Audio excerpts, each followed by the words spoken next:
هذه النية ببدء مرضات الله وعلى كل نية صالحة إلى حضرة النبي محمد صلى الله عليه وسلم وعلى آله وأزواجه وأولاده وذريته رضوان الله تعالى عليهم أجمعين وشرنا معهم برحمتك يا أرحم الراحمين. شاء الله الفاتحة. بسم الله الرحمن الرحيم. الحمد لله رب العالمين الرحمن الرحيم إياك نعبد وإياك نستعين.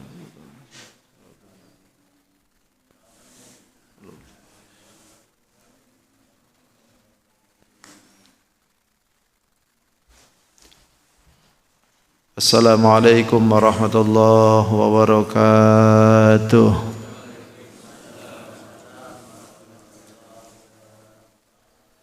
Bismillahirrahmanirrahim. Alhamdulillahilladzi wa kafa.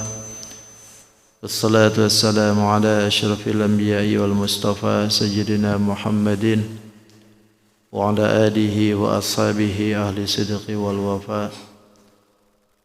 Qala rabbi syrah li sadri wa yassir li amri wa hlul 'uqdatam min lisani yafqahu qawli. Subhanaka la 'ilma lana illa ma 'allamtana innaka antal alimul hakim. Wa la haula wa la quwwata illa billahil 'aliyyil 'azim. Sadaqallahul 'azim wa sadaqa rasuluhun nabiyyul karim wa nahnu 'ala dzalika minasyahidin wa syakirin alhamdulillahi rabbil alamin. Hadratul mukarramin wal mukarramat, para sepuh, para tokoh, wabil khusus para pengurus Masjid Al-Alaq, sejajaran yang saya hormati, Bapak Ibu yang semua hadir pada kesempatan subuh hari ini yang insyaallah semuanya dimuliakan oleh Allah Subhanahu wa taala. Tidak hentinya kita bersyukur, alhamdulillah karunia Allah. Di subuh ini Allah berikan kembali kita kesempatan untuk terus istiqomah melakukan ibadah, terlebih salat subuh dengan berjamaah. Selepas kita melaksanakan Idul Kurban ya kemarin. Ini kayaknya masih bau-bau daging ini ya. Masuknya masih lesu. Alhamdulillah, mudahan kita panjang umur, sehat, dan diberikan lagi oleh Allah kesempatan di tahun-tahun yang akan datang dan bisa kurban insyaallah. Salawat dan salam tidak hentinya pura terlimpah dan tercurah kepada junjungan kita Sayyidul Mustafa wal Murtada Nabi besar Muhammadin sallallahu alaihi wasallam. Tidak lupa pada keluarganya, sahabat, tabi'in, para tabi'ut tabi'in, sampai pula kepada kita tentunya yang mudahan kita pun khususnya berkumpul di tempat ini. Insyaallah kita semua diaku sebagai umatnya. Amin ya rabbal alamin. Bapak Ibu yang dirahmati Allah, kajian kita di surat Al-Imran ayat yang ke-142. 142. A'udzu billahi minasy syaithanir rajim.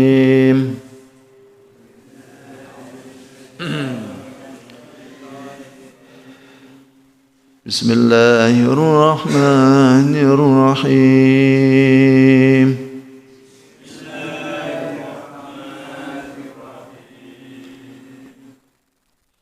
Am hasibtum an tadkhulul jannata wa lamma ya'lamillahu alladhina jahadu minkum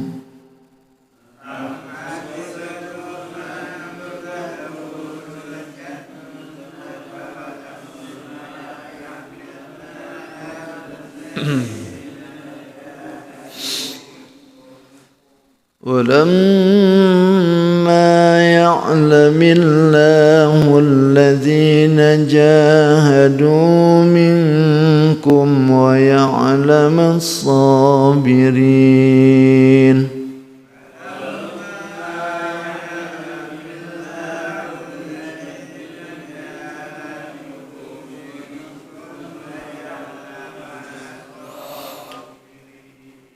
ولقد كنتم تمنون الموت من قبل أن تلقوه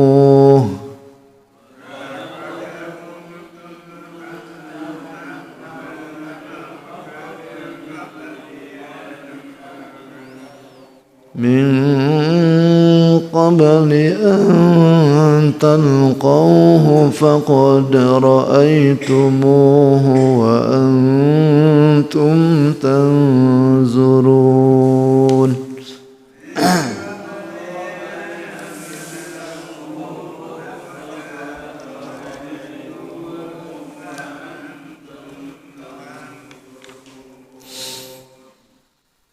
وما محمد إلا رسول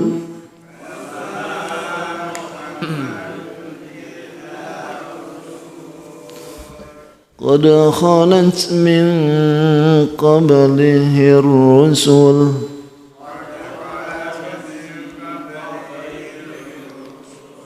أفإن مات أو قتل انقلبتم على أعقابكم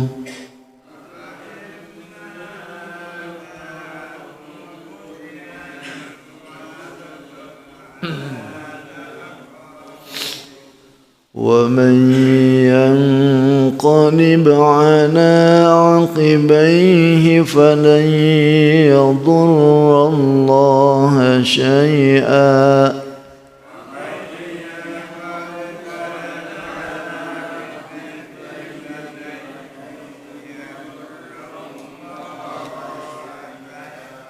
وسيجزي الله الشاكرين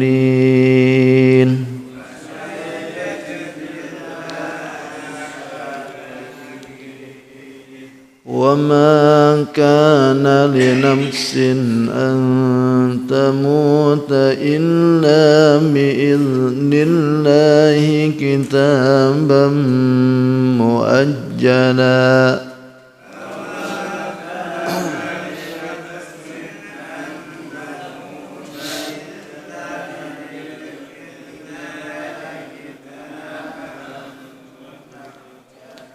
ومن يرد ثواب الدنيا نؤته منها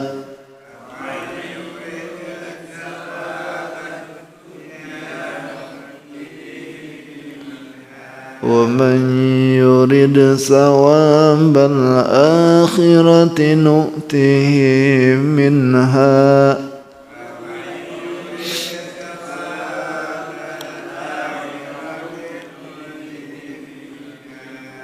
وسنجزي الشاكرين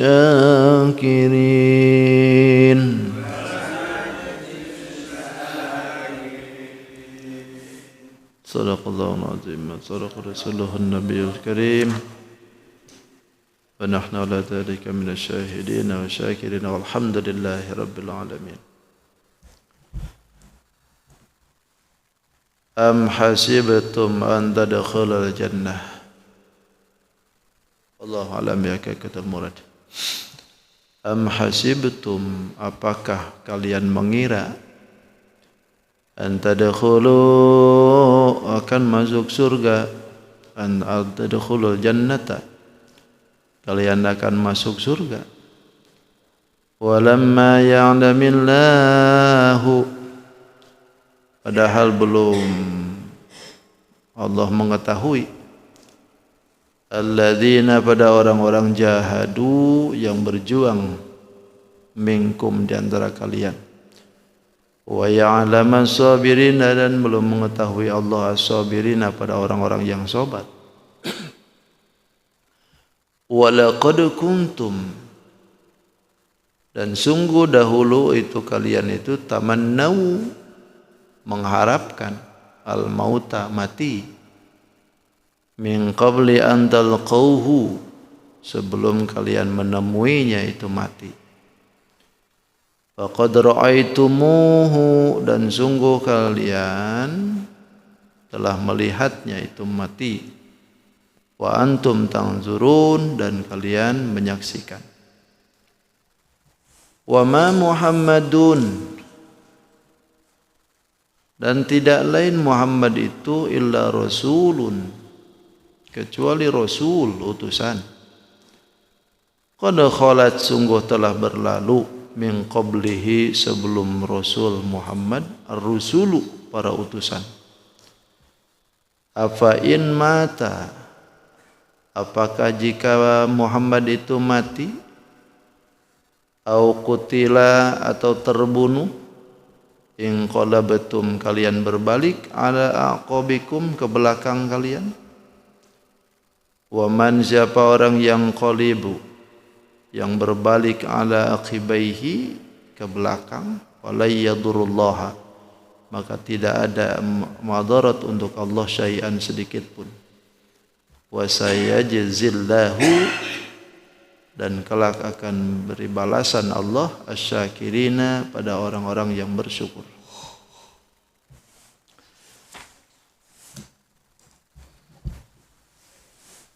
Am hasibtum an tadkhulul jannah, kata Allah, apakah kalian akan mengira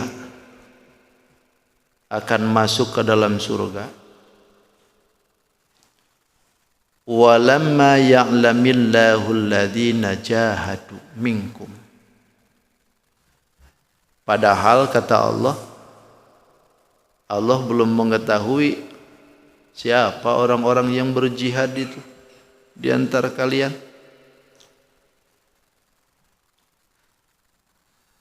Dimulai dengan kalimat am hasibtum. Am ini biasanya ada bermakna beberapa makna ya.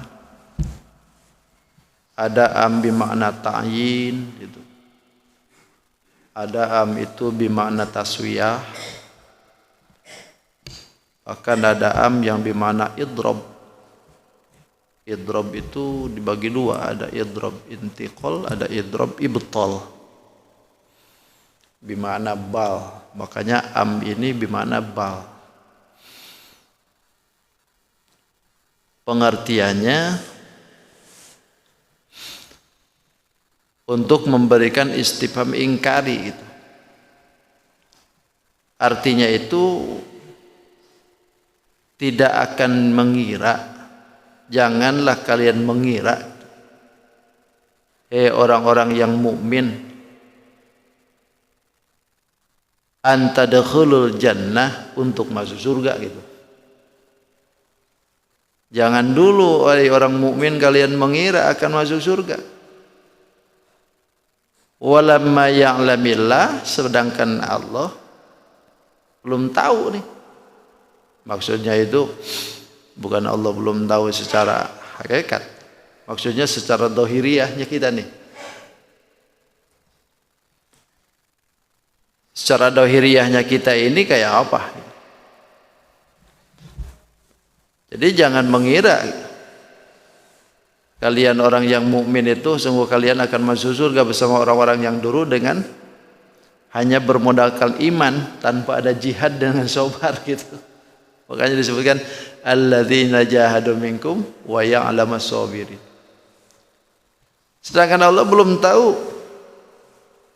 dari kita ini semua ada enggak yang mau berjuang gitu. Dan Allah juga belum mengetahui siapa yang paling bersabar itu dalam perjuangannya ini. Memang ini khitabnya atau pembicaraan yang disebutkan wa ya'lamas sabirin ini adalah khitab untuk ahli Uhud gitu. Asalkan kita masih bicara tentang perang Uhud ini. Pembicaraan ditujukan kepada sahabat yang ikut di perang Uhud. Ketika mereka itu diperintah kembali oleh Allah untuk berperang, padahal keadaan para sahabat itu sudah terluka-luka, bahkan kepayahan gitu.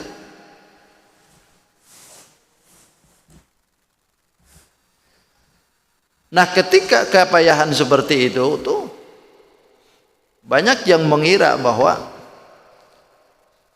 orang mukmin di luar seperti mereka itu bahwasanya masuk surga.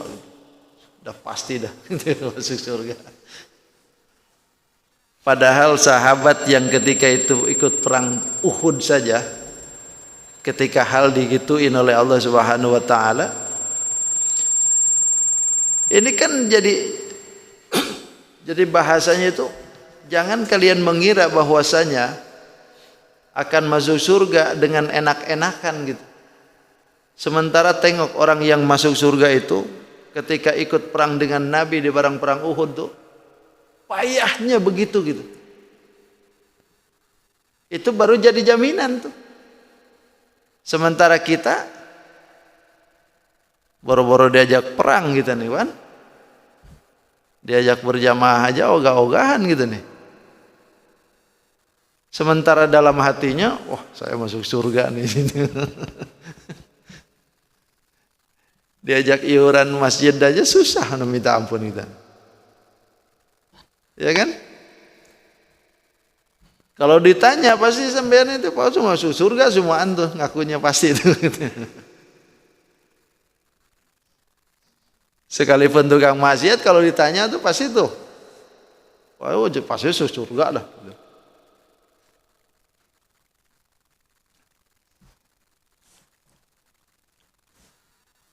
Kalau dalam bahasa lain itu am hasibtum an tadkhulal jannah walamma ya'tikum masalul ladzina min khalau min qablikum massathumul ba'sa wadh-dharra wa zulzilu hatta yaqular rasul walladzina amanu mata nasrullah ala inna nasrallahi qarib. Dalam ayat lain kan disebutkan, apakah kalian juga akan merasa masuk surga? Akan mengira masuk surga sementara belum datang kepada kalian sebagaimana orang-orang sebelum kalian dulu. Mashathumul ba'sa, mereka itu ditimpa dengan ba'sa, kepayahan, wadh-dharra itu dia sakit-sakitan, bala bencana, enggak ini satu persatu belum selesai datang lagi. Wazulzilu, sampai digonjang-ganjing dengan keadaan yang tidak menentu. Hidup di sini enggak diterima, ke sana enggak diterima. Itu kan sahabat tuh begitu dulu. Kemana-mana diembargo, dicaci maki, dihina, sampai pada akhirnya hatta yaqular rasulu walladzina amanu. Sampai Rasul pun mengatakan dengan orang-orang yang beriman itu, mata nasrullah, kapan datangnya pertolongan ini? Sampai gitu tuh. Ketika sudah terjepit seperti itu baru ala inna nasrullahi qarib. Ingat ya. Pertolongan Allah itu qarib, dekat sekali. Cuman ketika dekatnya itu sudah terjepit. Sudah hidup serba susah. Sudah tidak lagi bisa maju kemana-mana. Ini mentok, itu mentok. Nah baru tuh. Baru itu datang tuh pengetahuan begitu. Masya Allah.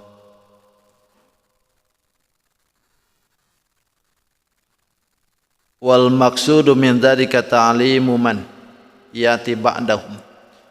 Ini yang dimaksudkan begini itu, ini memberikan pelajaran pada orang setelahnya.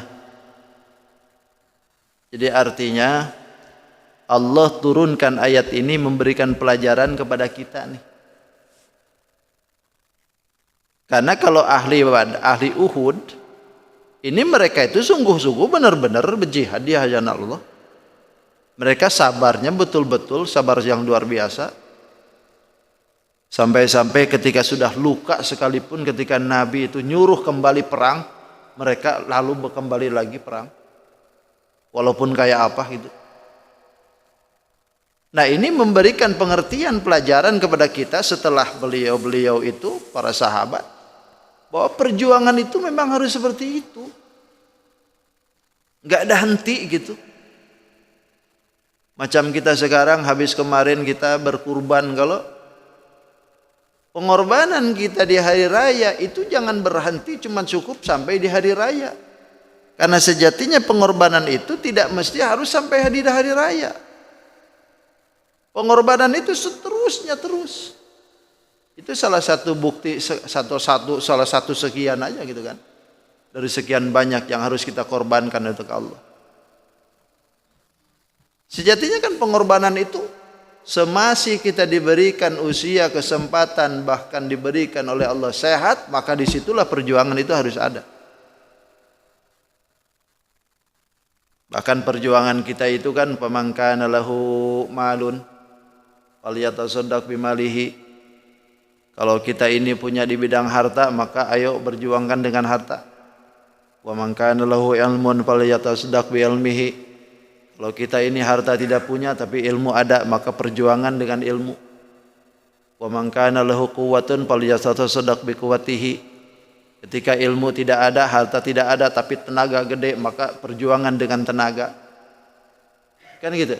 Itu berarti menunjukkan bahwa perjuangan itu di mana kita bisanya.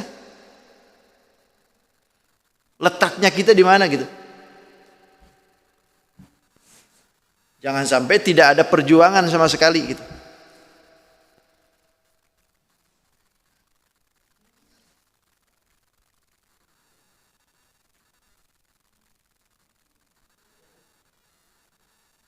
Makanya disebutkan di sini pakai kalimat lama, walamma ya'lamillah.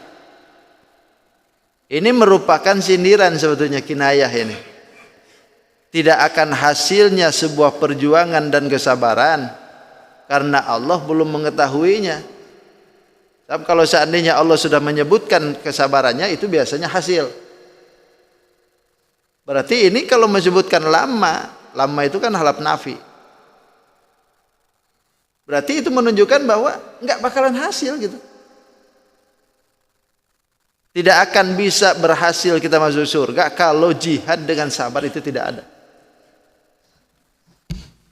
Jadi mesti ada perjuangan, Bang. Karena perjuangan itu lebih dominan sebetulnya. Kita ibadah bagus, sholat bagus, puasa bagus, zakat bagus, tapi itu sendirian kan, untuk sendiri kan. Bapak rajin berjamaah ibadah sholat itu sendiri kan.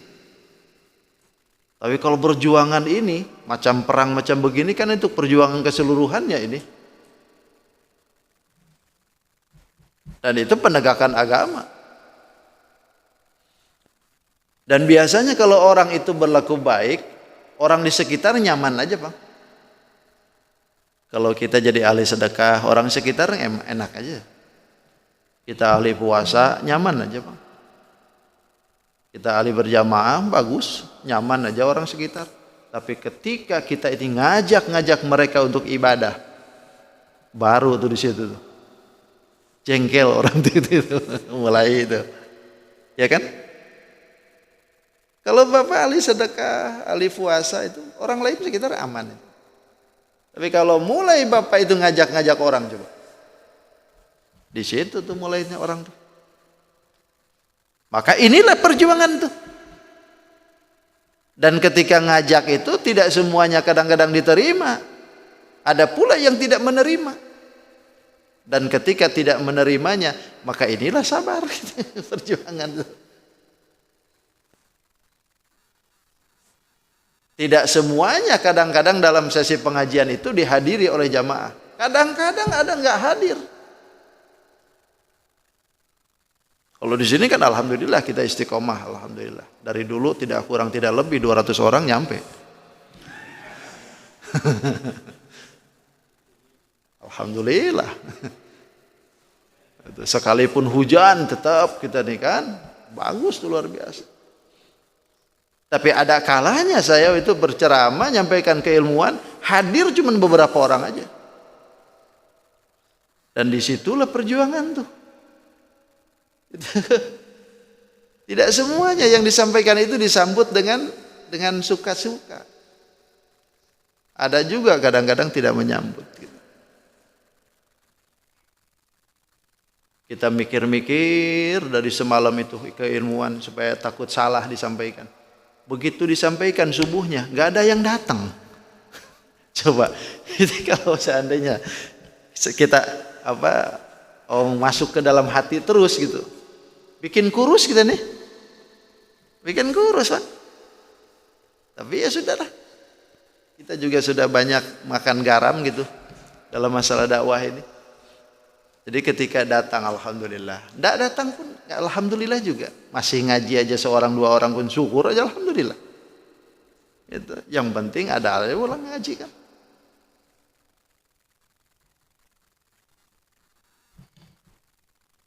Bahkan ketika Nabi itu sahabat cuma 2 orang 3 orang, Nabi terus ngaji. Karena yang ternyata yang ngaji itu bukan hanya sahabat, ada juga yang golongan jin kan ngaji semua. Makanya saya juga begitu, kalau ngaji itu cuma 3 orang ya alhamdulillah aja. Jin juga banyak ikut ngaji itu. Cuman nggak didohirkan aja, Bang. Kalau nggak didohirkan yang 3 orang kabur semua.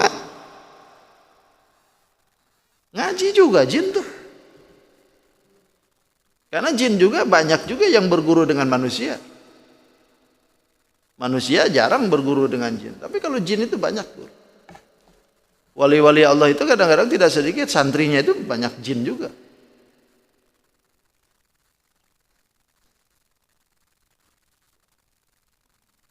Macam pengalaman dulu punya guru namanya Kiai Zain Abdul Somad. Itu kalau malam Jumat itu suka bawa kitab. Tapi bukan ke majelis kita. Ada dari arah pesantren itu ada ke sebelah barat. Di dalam sana itu ada goa. Sekitar masuknya itu 30 meter ke dalamnya itu. Goa itu. Itu kalau malam Jumat itu masuk ke dalam tuh sendirian, nggak usah ada santri itu kadang-kadang suruh pulang, nggak usah ikut, masuk ke dalam. Ya kalau kesat mata kita sih gelap, terus sendirian gitu kan, kesat mata kita tuh. Tapi kalau kesat matanya aulia Allah kan kasyaf, terbuka. Begitu masuk ke dalam tuh kayak bawa petromak aja tuh, lurus aja, jalan sendirian tuh. Kalau ulama itu kasyaf, beda dengan kita. Kalau kita tuh kasat,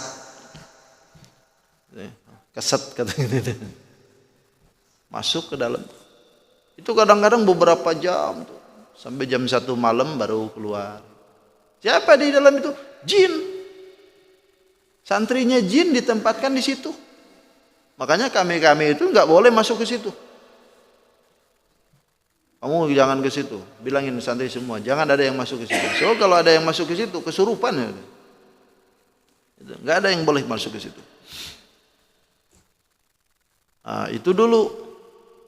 Begitu sudah mamanya wafat, nah sekarang bisa masuk tuh. Kenapa? Karena santrinya juga bubar, santri jin. Mungkin pindah ke yang lain. Nah, itu perjuangan tuh sampai situ. Banyak yang berkecil hati, kalaupun misalkan manusia itu tidak ada ngaji, jin itu ikut ngaji. Ikut ngaji. Bahkan mungkin juga ikut berjamaah.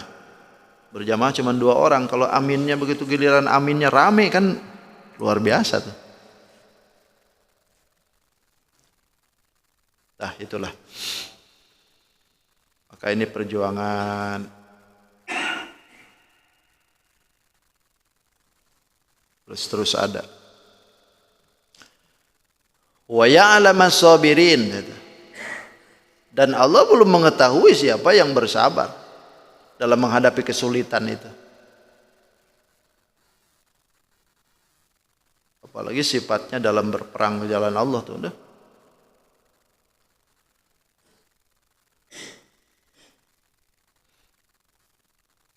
Termasuk kan di dalamnya itu bukan hanya perang secara fisik ya.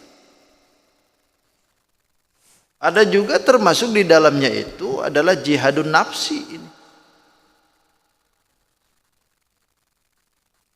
Yang mana ini kan pakai ibaratnya ibarat tidak memakai ibarat yang khusus sebetulnya ini. Disebutkan am hasibtum an tadkhulul jannah. Ini kan ibaratnya umum ini. Berarti al-ibaratu bi umumil lafzi la bi khusus sabab. Redaksi ayat tidak memakai umumnya lafaz. Memakai umumnya lafaz, tidak memakai khususnya sebab gitu. Kalau hanya khususnya sebab itu dengan sahabat saja perang di perang Uhud, berarti sahabat saja yang dapat adalah ayat ini. Tapi karena ini adalah ditujukan ayatnya umum, berarti secara spesifiknya adalah jihad seperti sahabatkah atau jihadun nafsi, ini sama sebetulnya. Berarti kalau jihadnya seperti bukan sahabat, seperti kita ini jihadun nafsi, berarti jangan kau mengira bahwasanya kalian akan masuk surga sementara jihadun nafsinya tidak ada. Menyalahi akan syahwat gitu kan. Karena jihadun nafsu juga ini jihad yang luar biasa juga. Setiap hari kita ini berguliti antara akal dengan nafsu kan. Kalau akal di atas nafsu di bawah, alhamdulillah normal kita. Cuman kadang-kadang nih, nafsu di atas, akal ke bawah. Nah ini yang tidak normal kadang-kadang. Apalagi banyak daging ini. Makanya usahakan hidup itu akal selalu di atas. Kalau akal selalu di atas, rasional hidupnya. Yang bahayanya ketika suatu saat bisa saja akal itu di bawah. Ketika akal di bawah, nafsu naik. Nah ini yang jadi bahaya. Dan setiap hal itu bergulit itu. Makanya sampai Allah menyebutkan kan, wa amma man khafa maqama rabbih, kan? Wa nahan nafsa 'anil hawa fa innal jannata hiyal ma'wa. Wa amma man khafa maqama rabbih, adapun orang yang takut dengan makom Tuhannya. Wa nahan nafsa 'anil hawa, dan mencegah dirinya dari hawa nafsu. Ketika orang itu bisa merangi hawa nafsunya, fa innal jannata hiyal ma'wa, maka surga itu adalah tempatnya. Siapa yang bisa merangi nafsu? Makanya Nabi ketika perang Badar selesai, itu balik ke Madinah. Ketika di jalan kan Nabi menyebutkan bahwa kita ini habis perang yang begitu besar dan akan memasuki perang yang lebih besar. Sahabat itu sampai kaget tuh. Ya Rasulullah, perang apa lagi ya Rasul? Ini aja sudah kerepotan macam begini. Apalagi perang ini yang lebih besar? Kata Nabi, ya perang yang lebih besar adalah jihadun nafs. Jihad hawa nafsu. Karena jihad hawa nafsu ini tidak begitu langsung beres. Tidak seketika beres. Kalau perang Badar selesai, perang Uhud beres, perang Khandaq selesai, gitu. Seketika itu aja, tidak terjadi lagi setelahnya. Tapi kalau jihadun nafsi, selama itu nafsu ada di tubuh, maka terus-terusan aja kan. Maka disinilah letaknya perang itu. Dan itu mau tidak mau harus ditundukkan gitu. Makanya ulama sering memberikan pengertian kalau nafsu itu pengen lurus itu ya seperti tukang kuda gitu kan. Kalau kuda binal dibawa ke kota, dipakaikan pedati, selesai pedati. Kuda belum tunduk, masih binal, abrug-abrugan, dipakaiin pedati, bawa penumpang, mana bisa. Yang ada adalah hancur nanti, berantakan. Kenapa? Nafsunya belum lulus. Makanya kata ulama, kalau nafsunya itu pengen lulus, nafsu kuda, ya udah dengan 3 cara. Pertama, ikat dengan ikatan yang kuat. Yang kedua, kasih beban dengan beban yang berat. Yang ketiga, jangan kasih makan, jangan kasih minum. Sementara waktu 2 hari, 3 hari aja. Selepas itu, coba. Ikatannya lepas, beban beratnya lepas, kasih makan, kasih minum. insya Allah itu kuda nggak bakalan loncat lagi. Tunduk. Kenapa? Mikir kuda juga. Aku kalau loncat lagi nanti dibebani lagi sudah. Nggak bakalan lagi dikasih makan, kasih minum nih. Akhirnya manut ya. Jangankan orang gede, orang kecil aja dia manut. Itu kuda. Tunduk sudah nafsunya. Kata ulama, begitu juga dengan manusia. Kalau manusia itu mau turut nafsunya, ya udah ikutin 3 itu. Ikat dengan ikatan yang kuat, kasih beban dengan yang berat, jangan kasih makan, kasih minum. Sementara waktu. Apa ikatan yang kuat? Ikatan yang kuat bagi kita adalah ilmu. Karena hanya dengan keilmuan orang itu akan mengetahui kemana arahnya nafsu. Tidak tahu akan keilmuan, ngikutin itu nafsu pasti. Ikat dengan keilmuan. Makanya duduk di majelis ilmu. Ngerti nggak ngerti pokoknya duduk aja dah. Yang penting pulang bawa besek. Itu. Nasi kuning aja. Untuk ngikat nafsu tuh. Yang kedua, coba dah kasih beban dengan beban yang berat. Nafsu itu beban beratnya apa coba? Kalau dikasih makan, kasih minum nyaman nafsu. Kasih dengan yang enak-enak nyaman, dengan yang senang-senang nyaman. Yang berat bagi nafsu itu ibadah. Kalau kita nonton televisi, apalagi siarannya yang disukai oleh kita, itu 2 jam 3 jam nyaman aja bang. Nyaman aja kita. Kadang-kadang kalau seandainya ada final sampai subuh, sampai ulun mau kuliah subuh aja masih jenuh. Kuliah itu 4:30 tuh. Padahal permainan dari jam 2. Manteng aja tuh, enak. Kenapa? Karena nafsu nyaman. Tapi kalau diajak ibadah, jangankan 2 jam bro, baru 2 menit 3 menit aja sudah KO. Baru ustadznya assalamualaikum, baru assalamualaikum tuh ustadznya tuh. Beres mukadimah tidur. Jadi nafsu itu berat banget dengan ibadah tuh. Kalau kita baca koran anteng aja tuh. Tapi kalau baca Quran berat. Berat itu. Maka kalau seandainya ibadah itu berat bagi nafsu, coba dah bebani itu aja dah. Pagi-pagi sholat subuh, habis siang dikit sholat duha. Nanti siang dikit kalau memang sudah pensiun baca Quran. Jadi kan mau kemana lagi kan? Bisnis ndak apa benda baca Quran itu. Sampai jam 10. Habis itu istirahat. Nanti duhur bangun. Itu habis itu dikiran. Dan nanti sholat asar bangun. Habis itu dalail. Sholawatan tuh. Sampai maghrib tuh. Habis maghrib nanti ke masjid. Dari ke masjid diem. Tunggu sampai isya di masjid.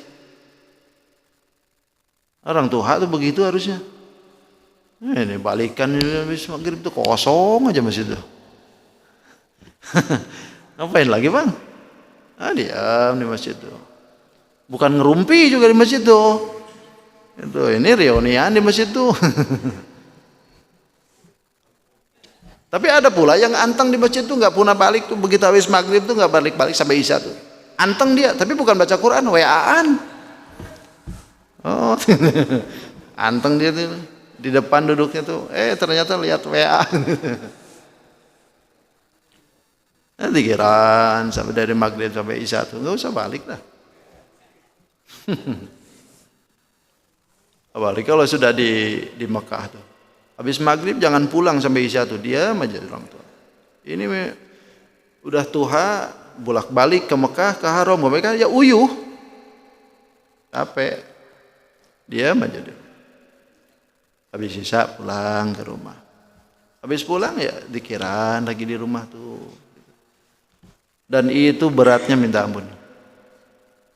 Beratnya minta ampun. Tidak semua orang bisa. Makanya orang Bahari itu bersyukur, orang Bahari itu ya Allah tidak banyak gangguan gitu orang Bahari itu. Ya kan? Nggak ada WA, nggak ada televisi. Dulu tuh paling radio. Itu pun radio pun kalau pagi gitu. Malam tuh sudah ini. Itu ya. Jadi iman tuh utuh gitu. Orang Bahari itu iman tuh nggak terganggu. Kalau sekarang ini perjuangannya lebih besar sebetulnya. Perjuangannya lebih besar. Lebih besar perjuangan, lebih banyak pahala sebetulnya. Kalau kita mau berjuang di jalan itu. Memang tidak bisa dihindari. Zaman ini sudah makin maju. Tapi perjuangan itu pun juga makin gede. Bukan makin mundur gitu. Orang Bahari kalau sudah habis Isya langsung nyungsep tuh. Tidur pikiran tuh. Enggak tahu jabe-jabe. Makanya orang Bahari itu habis Isya nyungsep langsung. Subuhnya wah. Kenapa? Lo enggak ada kerjaan lagi. Iya. Habis Isya langsung tidur kan? Begitu subuhnya hamil istrinya dah.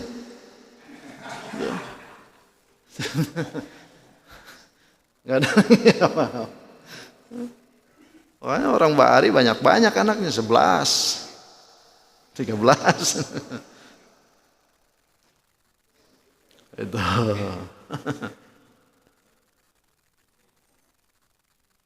Jadi perjuangan itu memang harus ada. Semua harus berjuang gitu. Di mana kita bisanya? Walaqad kuntum tamannawunal mauta min qabli an talqaw. Dan sungguh kalian dahulu kata Allah tamannaw itu mengharapkan al-mauta mati min qabli an talqawhu sebelum bertemu dengan itu mati. Ini siapa yang dimaksudkan ini? Ini sahabat nih. Sahabat itu pernah menyebutkan bahwa pengen rasanya seperti mereka kawan-kawannya yang terjadi di perang Badar. Kan banyak yang berguguran tuh. Nah mereka itu mengharapkan pengen seperti itu. Dan itu sebelum terjadi perang Uhud. Sebelum perang Uhud terjadi, mereka itu menginginkan mati jadi syuhada. Pengen seperti sahabat-sahabat yang lain yang ada di perang Badar. Nah, faqad ra'aitumuhu. Dan sungguh sekarang kata Allah kalian lihat apa ini? Perang ketika perang Uhud. Dalam keadaan seperti itu wa antum tangdurun kalian menyaksikan kan bagaimana tuh getirnya perang Uhud itu. Dulu kalian mengharapkan kan pengen mati dalam peperangan. Nah, sekarang kata Allah kalian dalam keadaan tercepit seperti ini. Ayo. Kalau memang kalian pengen jadi syuhada, nih kata Allah. Jadi ditagih nih. Makanya kenapa kan tujuan daripada perang itu kan kemarin sudah disebutkan bahwa pertama adalah waliyumahisallah. Allah mau membersihkan orang-orang yang beriman dari dosanya.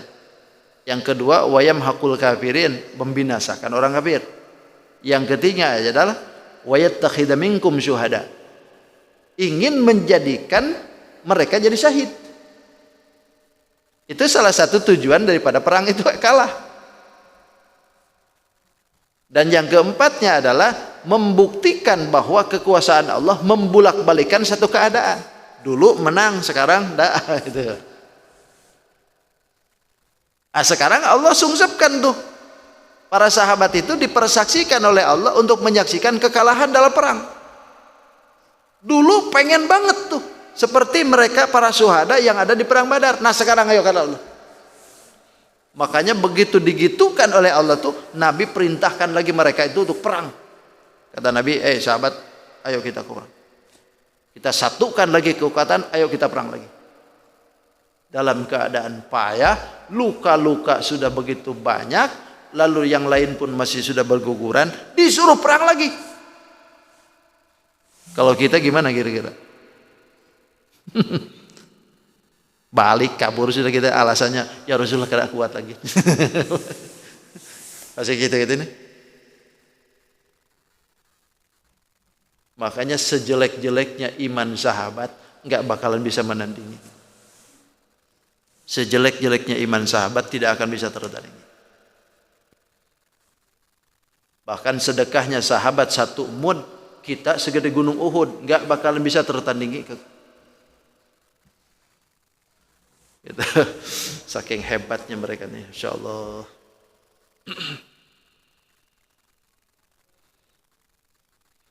Atla'allahu ala ahli Badar faqala i'lamu ma syi'tum faqad ghufirtu lakum. Bahkan orang-orang yang gugur di perang Badar itu kan disebutkan oleh Allah lewat lisan nabinya bahwa Allah itu memandang mereka ahli Badar, lalu dikatakan kepada mereka itu i'lamu ma syi'tum, ketahuilah oleh kalian ma syi'tum, pokoknya sekarepmu aja dah, faqad ghufirtu lakum, aku ampuni kalian.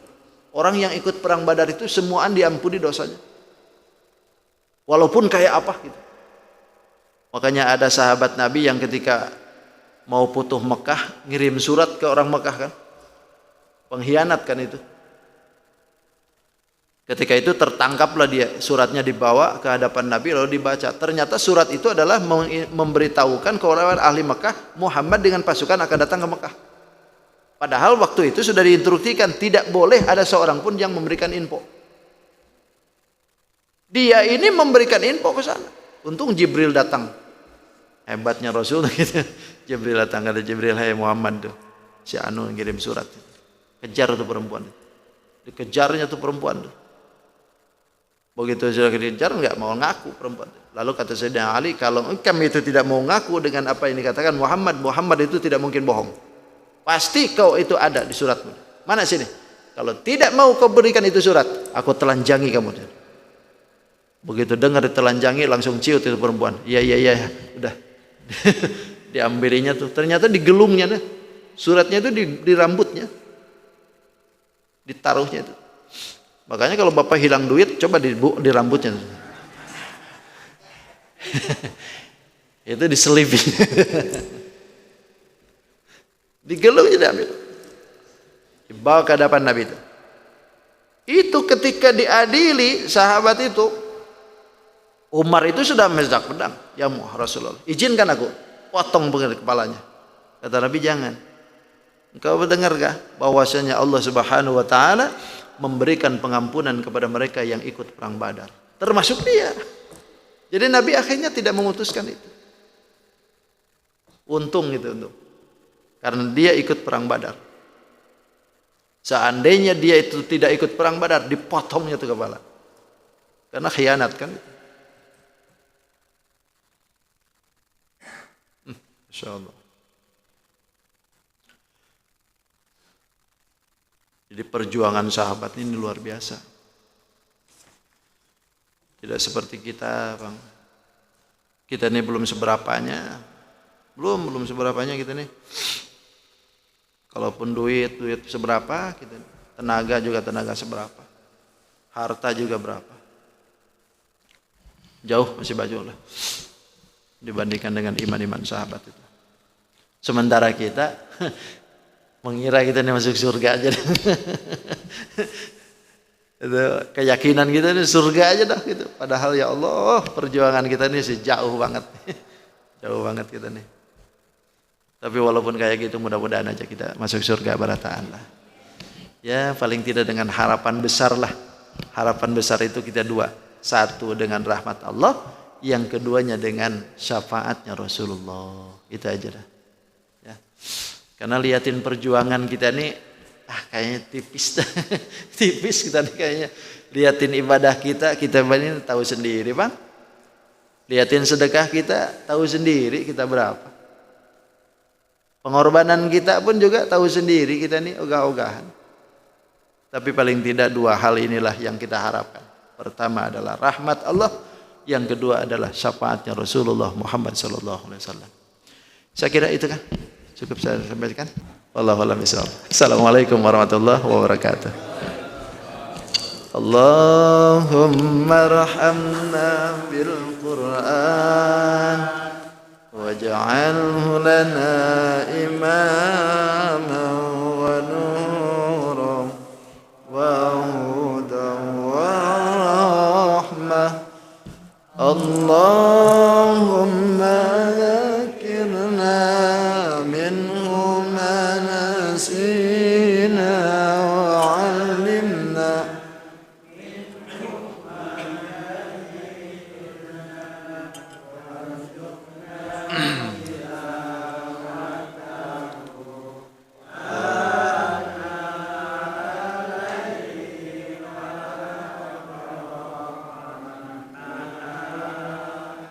واجعله لنا حجة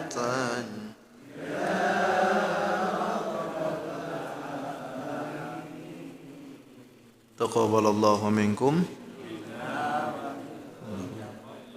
سبحانك اللهم وبحمدك أشهد أن لا إله إلا أنت أستغفرك وأتوب إليك